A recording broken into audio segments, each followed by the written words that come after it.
Welcome. Today I'd like to show you my tool cabinet, which you almost never see it closed. This is how it looks when I'm not in the workshop, actually. With these two lovely panels, those are oven go, which was used in my region. It was used in the past as a cheap substitute for walnut. Okay. Nowadays I would use just walnut because it's much more sustainable. And so this one opens and unfolds like that, and we get to 60 centimeters wide to 180 nearly. And here are most of my tools. Of course, I don't have everything here. I also have the mallets and all my saws and my Steven saws here. And I actually have more tools in this old cabinet here, but yeah, at some point I'm gonna have to rethink all of this, so I have more tools than I can store here. And yeah, so there are some inspirations for this, of course. I think that the main inspiration for doing this 10 years ago was David Barron's wall cabinet video that you'll find on YouTube. I've long been a fan of his work, and it was, as you would see, this is only a reflection of that. Perhaps a little bit bigger and more complex, but nothing more than that. And of course, this is mirroring as well the Studley tool chest, which is a very famous, perhaps the most famous tool chest ever, and many other different cabinets that you will find. I'll leave you a link down below so that you can have a look at Jim Tolpin's book on storage solutions for the workshop, mainly tool cabinets, tool chests. It's a super interesting book, and you will find many ways of inspiration in there. All right. So let me give you some details. It is attached to the wall with a French clit, but not only with a French clit. I couldn't possibly just trust all of this weight to a French clit on the wall. So it's sitting on an old chest I had, chest of drawers, whatever you want to call this. It's an old cabinet in the Castilian style. That was very common in my region in Spain in the past. And so it sits here, and I have some extra storage down below. It's all made from oak, from American white oak. And I made it, as I was saying, when I was a beginner. So there are some things I did wrong, and I'd like to show you now what things I would improve. Okay? So first of all, if I close back again,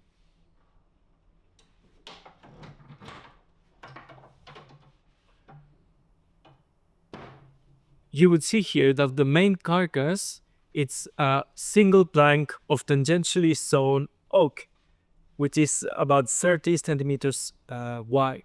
So if I come here with a straight edge, I can see very clearly it is not in any way flat as it was in the beginning. Okay, so it has capped very clearly, and that's because it's lacking some structure.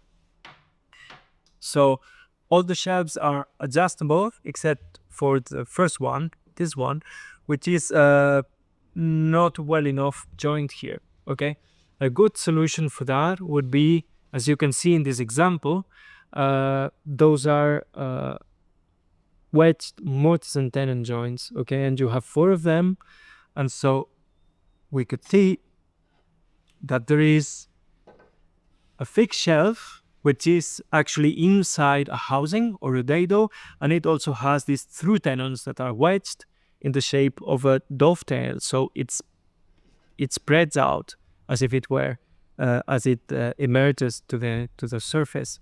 And this is super strong, and it's the best way to prevent cupping.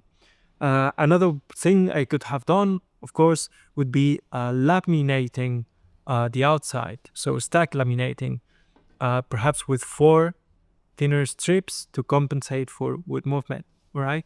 But you know, we have this tendency to make everything appear perfect on social media, and cabinets are never perfect. really. They all have all sorts of different things. The dovetails here on the outside, they have stood very well the test of time.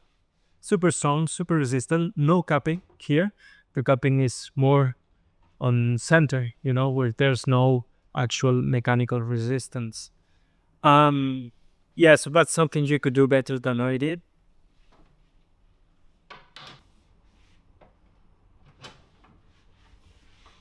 So we're striving to give you the best possible content on a weekly basis, and you can support us just by liking and subscribing to our channel. And we hope that we can give you really actionable information, things that you will find useful and inspiring. And please let us know what you want to see here. If you have any questions that I can answer, I'd be very, very happy to make some videos about that. All right, so let's discuss more things. Hinges here. They're just simple butt hinges, 6 on either side, and there are 3 more for these secondary leaves, we'll call them. That's plenty enough for the application. I was worried about that because most people would just install a huge piano hinge, which they've never seemed very elegant to me. I much rather have butt hinges. If they're sturdy and well installed, they're gonna last for a very long time. So yeah, I can tell you 10 years after using this cabinet that the hinges are just fine. Okay, and there was a very, very nice tip by David Barron in David Barron's wall cabinet video, which was don't make your cabinet too specific to the tools, because tools change as they do with woodworkers. So I think I'm nearly putting this. I've been watching his videos for so many years that I know them just by memory. Anyway, I never knew I was going to be a woodworking teacher, and I had no idea I could need to store 7 smoothing planes, which is crazy. So I'm very happy I just did install here open shelves to keep changing everything. And nowadays actually I want to remove my own personal tools, my Lie-Nielsen 5.5. I have some butt planes, some very dedicated special planes like this here, which is made by Hernan Costa. It's a moving philister, completely made by hand. Those are special tools that are not usually available to my students, and I want just to take them out of this cabinet and make perhaps a new cabinet here to my own personal tools. And so we'll have some more storage for the tools that are coming next that I actually have in other places. What else? I still have a lot of storage here for smaller devices and things I might be using. This hasn't capped at all because actually it's a lamination of 4 strips, as I was mentioning before, and the growth rings are oriented in a way that they can kind of counter each other. So that's actually very, very stable. Yeah. Discussing the tools, a few tools that you might find interesting to know. This was the first tool I know to have used in my life. I was about 5 years old and it was a toy for me. So when my father was working, he would let me use it and drive nails or pretend that I was driving nails. And it makes for a fantastic plane hammer. And one day I hope I can make a reproduction of this, perhaps a limited edition. That could be very nice because I find it super, super elegant and I love it.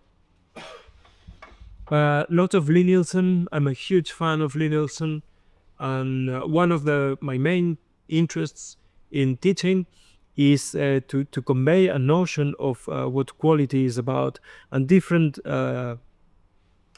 ranges in quality. Even within professional quality, you can get from Dictum to Veritas to Clifton to Lie-Nielsen, They have many differences and very different approaches, all within a professional standpoint. And it's very interesting for my students to compare those planes, to compare a low angle plane to a high angle plane, and see what the difference are, not only in the theory, but in the feeling of planing the same timber. So for me, it's very important. I think it's a great opportunity for them to try out everything and decide what they want to buy. And so, yeah, some other specialties I have.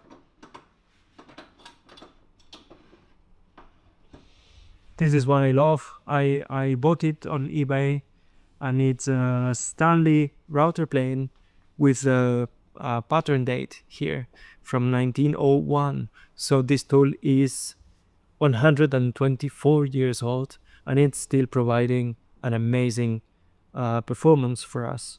So yeah, if you treat them well, professional quality tools, they will serve you not only for a long time, but actually for many generations. And it's a key part of my approach to woodworking, that the tools should last for at least 3 generations of woodworkers, and caring for them and treating them as they deserve.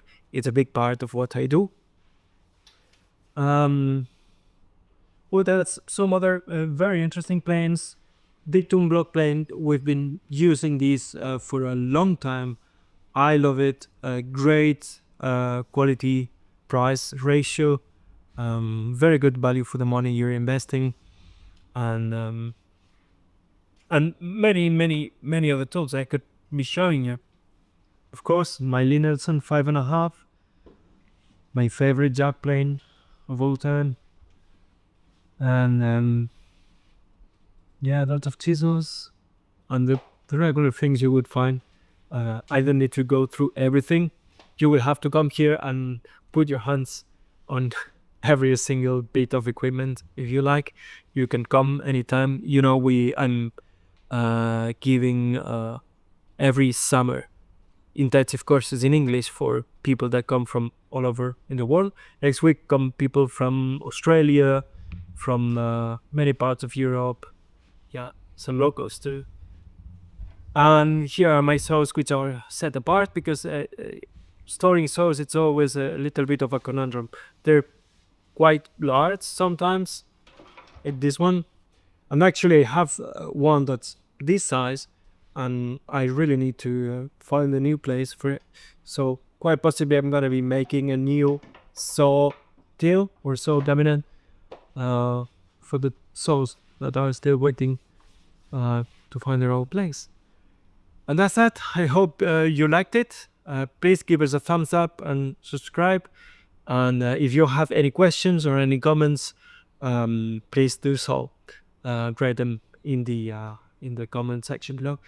One more thing, if I was to make these again, I could possibly, instead of making one huge cabinet, and by the way, this is 100 centimeters tall by 60 by 44 when closed, and it's 100 centimeters tall by 180 by 30 when it's fully opened.